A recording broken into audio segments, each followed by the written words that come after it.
Hey, Salon CEO, welcome to the Salon Owners Collective podcast. Today, we're going to unpack a problem for one of our salon owners. It was a goodie. Hey, Joel. It was so good. I can't wait. So, we're going to talk about staff morale and well-being. I want to read out a message that we received from one of our salon CEOs.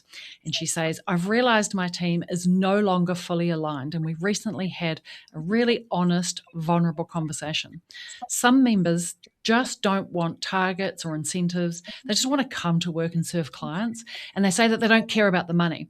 Others want more flexibility, more time off. And even though most are working 2 to 4 days and new Saturdays were part of this role, this is just mostly newer staff members from the last 9 months. Our quote unquote, this is how we do it here, systems and processes, also feels like a lost weight. I'm constantly getting messages about time off and expectations. I'd love to know how others would approach this. Like, do I set firmer boundaries and risk losing more staff? Do I restructure to a smaller full-time, higher performing team? Or do I just keep going as we are and risk long-term culture damage? So I feel like this is a biggie, Joel. Like, lots of people have this challenge. Yeah, it is a biggie. And it's actually a really good question. And I love the options that she's given as well. Um, can I, like, from a generic perspective, because obviously we're coaching this particular owner and the prescription will be slightly different. But when it comes to dealing with a situation like this or something similar, I've always believed, Riss, that leadership is the answer. That's kind of like my bias. It's where I speak and think from. And so if this particular owner is really, really clear about their role as a leader, then what they do next actually becomes clear. And I think that's the first part, is that it's really clear to me. I know there's a lot of clear words at the moment, that she's not clear about her role. Like, her role as a leader is not clear at all. She's saying, should I set firmer boundaries? Now, between me, you, and the lamppost, does a leader ask that kind of question ever? Like, this is the insight that we get by reading through a question like this. And so I think a good place for us to start could be answering the question, like, what is my role as a leader? Like, if we knew that in the same way that an employee understands their role, then they know how to do the things. What if you knew your role as a leader? So let me give you a version of what your role as a leader could be as a starting point for how you or this particular owner could navigate the difficulty that they're going through. So 3 things. Number 1, your role is that when there is confusion, your role is to offer clarity. We've got lots of people who are walking around in our team that are confused about something or someone or some process. Your job is to make sure that they have clarity. The second part of your role is that where there is fear or worry or concern, your job is to build confidence. That's part of your role. And then the third piece is that every single day you want to cast hope that tomorrow can and will be better. Because the world, your business, everything is full of all the things that are broken and missing and not right and working. Our job as leaders is to say, yes, actually tomorrow, next week, next month, next quarter can and will be better. I love this, Joel, because I think we forget, as humans, that other people don't know what you know or can't read your mind. Not that we think about it like that. Or we assume that people aren't confused and can see the way that it is, or we don't recognize that they're in fear. And often that comes about because as an owner, we don't know those answers ourselves. Yeah. Like that's the entrepreneurial challenge as a business leader, is to have the answers because we don't always know them ourselves. And so that can make it a little bit challenging. Yeah, it's so true. Like, fundamentally, like, most of the people that we serve, they are experiencing a level of confusion, a level of fear, and they don't know if tomorrow is going to be any better than it is today. And so if our role is a part of that is bringing the clarity, bringing the confidence, and bringing the hope, then it makes it so much easier to lead, especially through difficult situations and challenges like this particular owner's going through. So how I would approach this is I would well, I would lean on the 3 E's of leadership, of effective leadership. 3 E's. So if you're following and you're not driving a car and you're writing this down, there's 3 E's that make leadership relatively simple and elegant, so that you can remember it. Um, the first one that I think helps every single owner on the planet, that often we do actually quite poorly, is envision. So, envision is the act of casting vision, to envision something better in the future. And where this starts is actually in what do we do? Do we do hair? Do we do skin? Or do we do confidence? And I think there's a real difference in the vision that you share with your people when you say, we do great here versus we mobilize confidence for every single person that walks in here. Like, there's a real difference in engagement around what it is that you're saying. Um, if there is no envisioning from the owner, what you'll find is that staff are kind of left guessing a little bit, like they experience a bit of that confusion. They're a little bit disconnected, a little bit unstable as to what this is all about. And even through time, that question comes up is, am I even in the right place? Yeah, for sure. Because I think we assume that they know that we do hair or we do skin, and so they should just know. They should just We know. need to give them another level of depth of actually what we're truly doing. Absolutely. And so, for example, inside of Salon Mastery, how we answer this question for our owners, because they're like, so, hey, Joel, how do I envision? We give them a strategy. It's called Empowering Business Values. They learn that, they run that with their team, and they have a really clear anchor point to how they envision going forward. So it's really, really simple.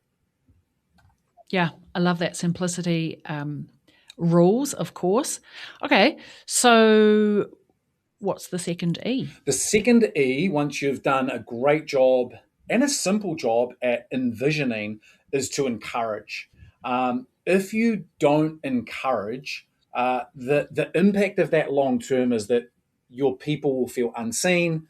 They disengage quietly. Performance drops off. They're not lazy, but there's an element of disconnection. And look, you and me, Larissa. We're Kiwis. We live here in New Zealand. Australia is not too far away. Like, we're really good at just getting on with it, and and not elevating, edifying, encouraging people. It's just like, well, of course, that's what I pay you for.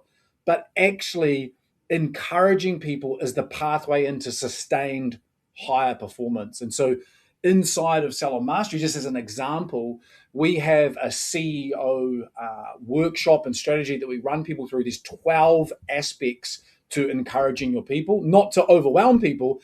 But if I said to you, how do you encourage your people? Most people are like, hey, great job. And that gets old pretty quick, right? And so we give them 12 different ways that they can choose from and use over different months and quarters, so that they come across as novel and unique, original, and it makes their people, as I said before, feel really seen, heard, understood, and valued. Because at the end of the day, we want people getting on the bus, jumping in their car, going home, going, I actually just came from a place where I really feel valued. You're actually really good at that. Just as a person, you're very good at practicing those 12 things. Really? Oh, great. Thanks for the feedback. You are. Well, can I tell you about the third E? Is that okay? Yes, please. That'll be great. So the third E isn't as warm, but done well, it is the absolute backbone and spine of the 3 E's of leadership, and it's called evaluate. And so I know evaluate comes with a little bit of a hard or abrasive feel to it, but what we're really talking about here, and our owner speaks to this in the problem, is this thing around boundaries and even protecting culture. And without boundaries, there really is no culture. We talk about this is how we do it here. Well, if people don't do it how we do it here, something has to happen. There needs to be a moment or a minute of evaluation. And if you don't do that, what happens is it becomes quite confusing for the people, for the employees. They're like, oh, so I can do that, and nothing happens. And then all of a sudden, Mm, frustration grows in other staff members, because they're like, well, Jemima did that thing, and that's not how we roll, and nothing's happened. What's going on? And all of a sudden, we wonder why our top stylist or therapist, etc., is like, hey, it's been great, but I'm out of here. yeah. Yeah. So we've got to evaluate. Okay. We've got to evaluate. And again, inside of Salon Mastery, we give our owners the strategies to do that. One of those is called the culture of feedback. Because actually, if I was to come into your salon and evaluate one of your team members, they'd say, piss off, Joel. Like, we actually don't respond to feedback and evaluation that well as human beings. I think it takes a real level of maturity. So you have to set a culture of feedback to make that work really, really well. Yes, to set people up for success, to be able to receive feedback and give it in a way that people don't take it personally. Yes. Yeah. Yeah. Yeah. So those I are the love that. 3 E's. I love those 3 E's. And I think just back to that sort of early conversation about being able to communicate expectations from the position of your role. And we spoke briefly about people not being able to do that because they're not clear about those things themselves. And I think the best way to land that is like to communicate to the best that you know about today from your own position today. You don't have to know all of the answers to all of the things, but you just do need to communicate what you know today so you can give vision, like the best that you know today of what the vision in the future can be, so people aren't left guessing. Yeah. And really encourage them from what you know today. And I love that there's actually a tool or a mechanism to be able to encourage, because it's not enough to say, hey, you did good. Like, what is good? Yeah. It's like my mother always said to me, what is good? What is good? Yeah. We need to do better than that. And then to be able to evaluate and hold boundaries. And I think the way to land that is through a culture of communication. We call it over-communicate. Yes. And last week on the podcast, we talked about the 5 meetings that rule them all. And really that is just a communication mechanism, like a rhythm to your communication, so you can share the vision, so you can encourage your people, and there's a good framework for evaluation. And so the 5 meetings were, well, there's a daily huddle, like that needs to happen every single day. There's a team meeting. I think the work towards is having a team meeting every week, but start every month. That's totally fine. There are one-on-one talent development meetings, and that's where you can just encourage, over-communicate. But there's also an anchored piece around paying your people well. And one of the problems that our owner was facing is this objection that people didn't care about money. Like, I don't want targets. I don't want that because I don't care about money. But I can say, sure as eggs, I've never heard a well-paid team member complain about having too much money. Yeah. Like, money just gives people choices. And if they've never had money, they don't know the choices that money can give them. And I think money is a bit like a measure of success. Like, if you're playing tennis and you don't have a score, how do you know if you're winning? How do you know if you're doing a good job? So it just gives us a mechanism to help them win. And that's our job as part of Encourage, is just help them win and give them a framework to do that. Yeah. So the My Next Pay Rise system gives them that, a framework to win. And then the one-on-one talent development gives you a container to encourage and give them feedback, that culture of feedback that you spoke to. Yeah. And then I think something like the daily huddle just keeps it alive daily. Like, we want to be able to speak to vision and winning and encouragement on the daily, not just once a month or not just once a quarter. Like, it's not enough. You'll know the answer to this, Joel. There's some kind of, like, every time you get some feedback that is constructive, you need something like 5 pieces of feedback that is encouraging. There's some maths around that. Yeah, it's been as high as 21, and I think these days it's closer to 7. But it's a lot of work, right? So you do want to get that, you want to get it useful, in the realm of useful, because you've got lots to do. So if you're going to do some things, do them the best that you can. What you were saying, Russ, I just want to really jump on that quickly, because what I'm not prescribing is that you write down the 3 E's and then you go, okay, cool, I'm going to have my envision meeting and I'm going to have my encouragement today. Like, those are not the containers. That's the philosophy or the way in which you lead. The containers are exactly what you just said. Really objective, the 5 meetings that we can, this is what makes us us. This is our culture, to meet every day in a daily team huddle. I love that you said that and shared that, because it is absolutely the container through which the leadership expresses itself. Yeah, absolutely. Absolutely. And then I want to speak to one of the other challenges that our owner was talking about is like she's done the work in the past of what we used to call, this is how we do it here, like the salon manual. We now call it the salon playbook. And I think that's a really important because I think as business owners, we have this task to tick off. I've heard it before, I must have a salon playbook. Like the manual is going to keep all the people in line, and it's actually not true. It's having a salon playbook is like a container to hold your systems and processes. It's like the place. It's like opening the drawer and you've got something in the drawer. It's the drawer. It's the container. And in 2026, I believe that your team need to have access to that, like online, on their phone. It's not enough in a workshop or in a team meeting just to say, hey guys, this is our systems and processes. Or as somebody arrives into the business, like do the onboarding and then you never talk about it again and just expect them to know. Like it's an easy trap to fall into. And because I said it once and they should expect to adopt it. And I think the goal here is to keep it alive, like a living, breathing thing. It needs to be almost like a team member itself. And so once you've done that and you keep it alive through your communication rhythm, the 5 meetings that rule them all, that gives you the mechanism to keep the conversation alive. And then the Salon Playbook keeps the how and the best practice and the expectations congruent, so you don't have to rely on your memory or your brain to keep reminding people, we don't do it like that, we do it like that. And I think in 2026, the team need a really clear place to access that.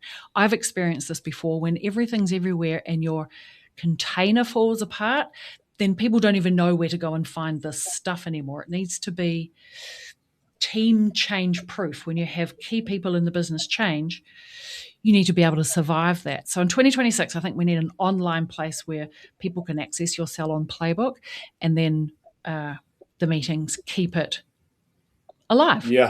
Continue to communicate. We have this hashtag, if you will, here at SOC, like over communicate, like keep the conversation alive. It's not once and done.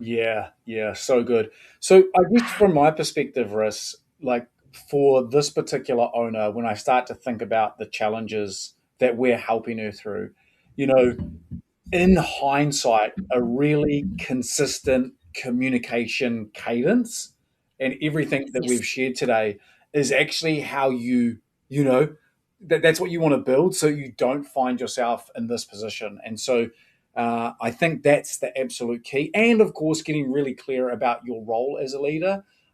Once you've done that, you can obviously implement something like the 5 meetings that rule them all, so that your team stay fully engaged over the long term. I think the mistake that can often happen is, as a leader, we can set up systems and processes and do all the functions and then go, oh, great, I'm done. Now I can have freedom and profit. Like the goal we often talk about, like the goal is to make yourself redundant, get more freedom, and be profitable. And then we forget that actually then our role is just to keep that alive. We can't go and sit on the beach in Fiji for 6 months and forget the business as much as we might like to.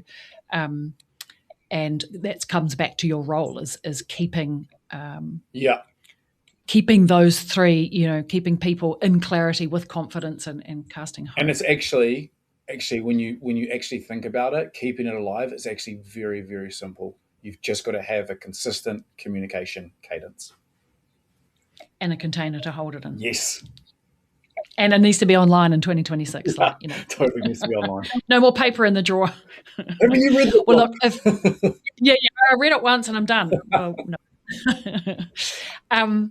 Well, look, if this conversation has hit a nerve for you, just please trust that you're not alone. Like we all go through this, and growth breaks things, and it just means we need to revisit some of these things over and over again.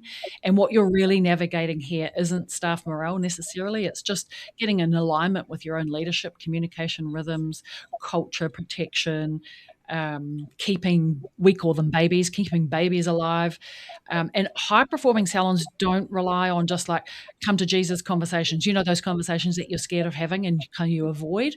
Like that's not how we keep a high-performing salon. High-performing salons, like we call the top 1%, create clarity through having really good structure, envisioning future, and being really clear about that, reinforcing the values that you've talked about, like just keeping it alive and part of the conversation, and encouraging the right behavior. And the top 1% evaluate and hold boundaries before culture starts to be eroded. So that's why in Salon Mastery, we don't just talk about team issues, we install the mechanisms, the frameworks, and give you the tools to prevent them. So, like the daily huddle, the all team meeting, team development, mechanisms like career pathways, and having a good relationship with your owner. And then the salon playbook that anchors the how we do it here. So, how we do things don't change every time someone asks you, and you have to remake decisions all of the time. Like, decision fatigue is real. And so this is how we lead without having to micromanage. And this is how you build trust without lowering your standards, which means that you can walk out the door, have a holiday, and you can come back and everything is as you left it.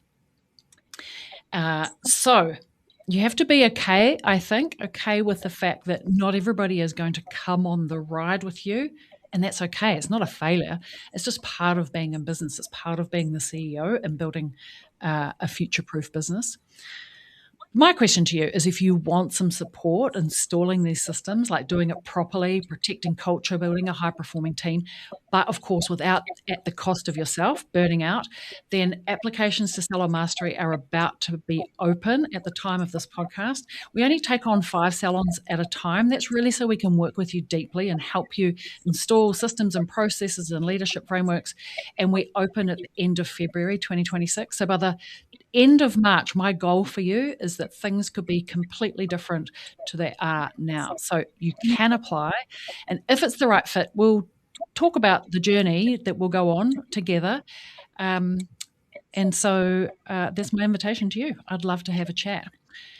Otherwise, Joel, that is a wrap from us. That's a wrap. Thanks so much for joining us. Yeah, thanks for your insights today. And we shall chat with you again, same time, same place on the podcast. Ciao for now. Ciao.